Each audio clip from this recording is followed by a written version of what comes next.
ये है day 2 basic Excel से लेके एडवांस एक्सेल तक के सफ़र में। तो जैसे कि हमने लास्ट वीडियो में बात किया था एक्सेल के बारे में और एक्सेल से रिलेटेड छोटी मोटी जानकारियां थी जो हमने लास्ट वीडियोस में आपको दिया। जॉब अपॉर्चुनिटी से लेके आपको एक्सेल्स के स्टार्टिंग पेजेस में या फिर इंसर्ट करना, डिलीट करना, हमने बेसिक्स इन्फॉर्मेशन आपको प्रोवाइड कर दी है। जिसने अभी वो वीडियो नहीं देखी वो तुरंत चेक कर लो। और ये डे 2 स्टार्ट करने से पहले आप लोगों को मैं बता दूं कि ये थोड़ी सी आपके लिए बोरिंग हो सकती है क्योंकि बेसिक चीज़ें बहुत ही डीप से बताई जाएगी। तो जो जिनको पहले से भी आता है तो वो लोग ये ना सोचें कि हमें ये सब चीज़ पहले आता है, देखना नहीं चाहिए।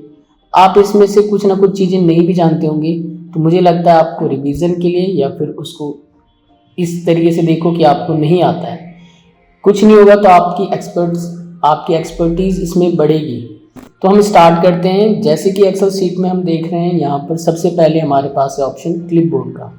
तो क्लिपबोर्ड तो हम नॉर्मली यूज़ करते हैं कॉपी एंड पेस्ट के लिए, बट इसके अलावा जो माइक्रोसॉफ्ट ऑफिस के और सॉफ्टवेयर होते हैं इसमें हम फॉर्मेट्स की भी डुप्लीकेट करते हैं, जिसमें हम यूज़ करते हैं ये ऑप्शन जिसका नाम है फॉर्मेट पेंटर। तो इसका यूज़ एक बार हम करके देखते हैं एक्सेल शीट पर। जैसे कि इसमें हम कोई फॉर्मेट पहले से ही बना देते हैं किसी शीट पे, लाइक बोल्ड कर दिया, टैलिक कर दिया, फिर इसमें हम कुछ भी फॉर्मेट अप्लाई कर रखे हैं और सेम फॉर्मेट हमें किसी और सेल में डुप्लीकेट करना है ओनली फॉर्मेट को। तो सेल पे जाके जस्ट फॉर्मेट पेंटर एंड यहाँ पे जैसे क्लिक करेंगे उस पर अप्लाई किया हुआ सारे फॉर्मेट दूसरे सेल पे क्या होंगे, ऑटोमेटिक अप्लाई हो जाएगा। इसके अलावा फॉन्ट, जो फॉन्ट में आपके ऑप्शंस हैं इसको आप वन बाय वन ट्राई करेंगे।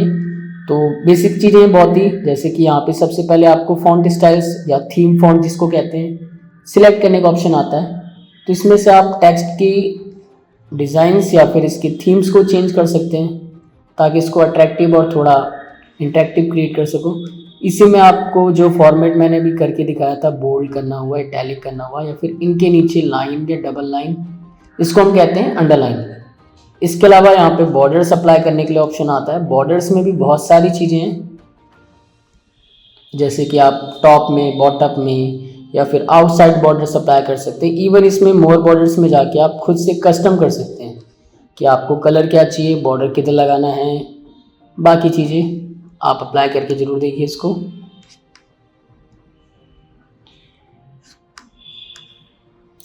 इस तरीके से आप वन बाय वन इसमें से सिलेक्शन भी कर सकते हैं। तो कंपलसरी नहीं है कि इसमें आप बनी बनाई चीज़ें लो, खुद से कस्टम करिए। अदरवाइज ऑल बॉर्डर, ये सारे ऑप्शन आप अप्लाई करके देखिए।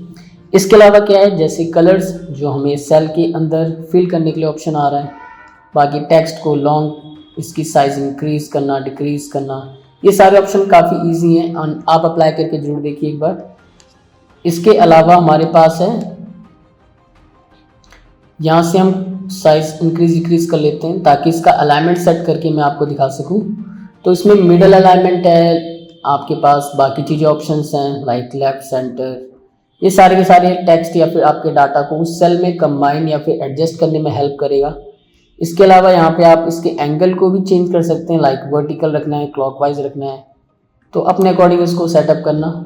बाकी यहाँ पे आप टेक्स्ट रैप ऑप्शन देख सकते हैं, जैसे कि क्या है, एक सेल के अंदर हमारे पास पूरा डाटा एडजस्ट नहीं हो पा रहा, ये दूसरे सेल में ऑटोमेटिक जा रहा है। तो हम इसको क्या करेंगे, सेल का कॉलम विड्थ ना बढ़ाकर ओनली इसकी विड्थ बढ़ा के हम इसको टेक्स्ट को रैप कर देंगे। इससे क्या होगा, एक सेल में रैपिंग हो जाएगी, आधा टेक्स्ट ऊपर आधा टेक्स्ट नीचे। ये सब आप अप्लाई करके अच्छी फॉर्मेटिंग बना सकते हैं जो आगे चल के डाटा में काफ़ी इंटरेक्टिव फील करेगा। इसके अलावा अगर हमें कई सेल्स को एक में कंबाइन करना होता है जो हेडिंग का काम करता है, तब हम ये यूज़ करते हैं मर्ज सेल्स। इसके अंदर भी और भी ऑप्शंस हैं, आप अक्रॉस यूज़ कर सकते हैं, ओनली मर्ज करके छोड़ दीजिए, अदरवाइज अनमर्ज करना है तो उसके लिए ऑप्शन है। अब इसी में अगर हम कोई टेक्स्ट मर्ज करके लिखते हैं तो यहाँ पे क्या हो रहा है, हमारे पास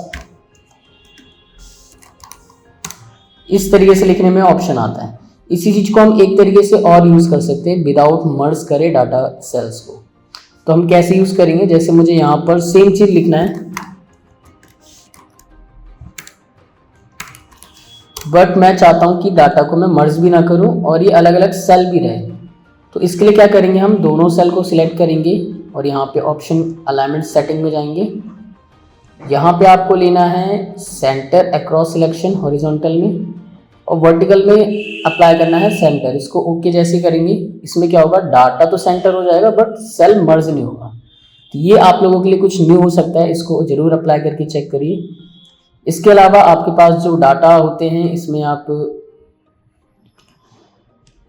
कई बार आपको ऐसा डाटा भी मिलेगा लाइक हैज़ लिखा रहता है, तो इसमें क्या होता है, सेल की पोजीशन या फिर इसकी विड्थ में कम होता है, तो ये नंबर्स को एज अ हैज़ में कन्वर्ट कर देता है।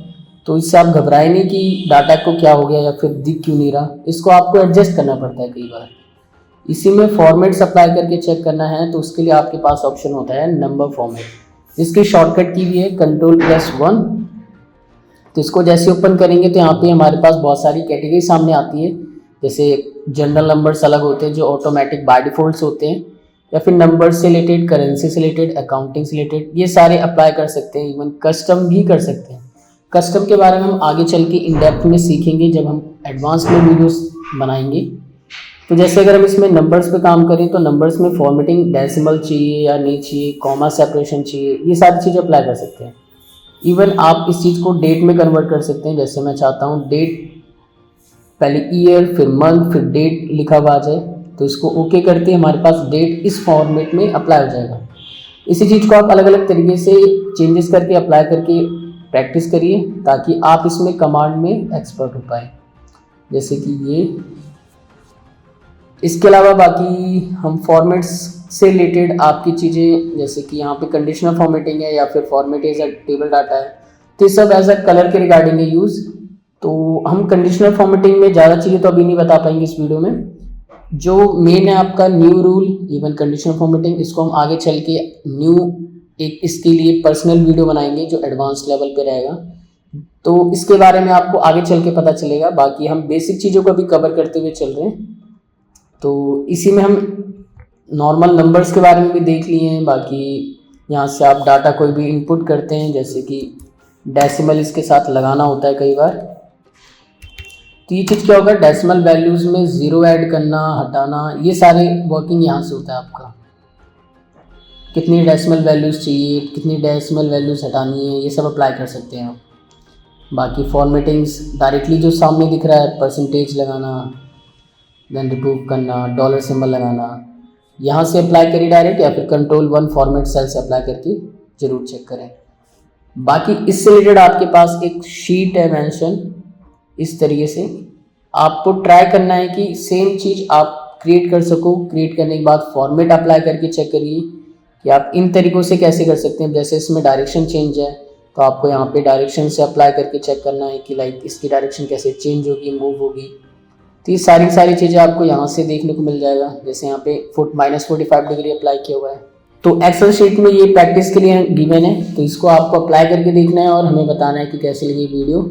नेक्स्ट वीडियोस आपको जल्द से जल्द प्रोवाइड होगी। तो ये वीडियो यहाँ पर एंड हो चुका है, बट एक चीज़ और, अगर आपको AIIT कंप्यूटर एजुकेशन की ऑफलाइन क्लासेस ज्वाइन करनी है तो नीचे डिस्क्रिप्शन में और यहाँ स्क्रीन पे आपको एड्रेस दिख रहा है, यहाँ पे आके विजिट कर सकते हैं, या फिर इस नंबर पे आप कॉल करके इंक्वायरी ले सकते हैं और इन्फॉर्मेशन प्रोवाइड करेंगे हमारे।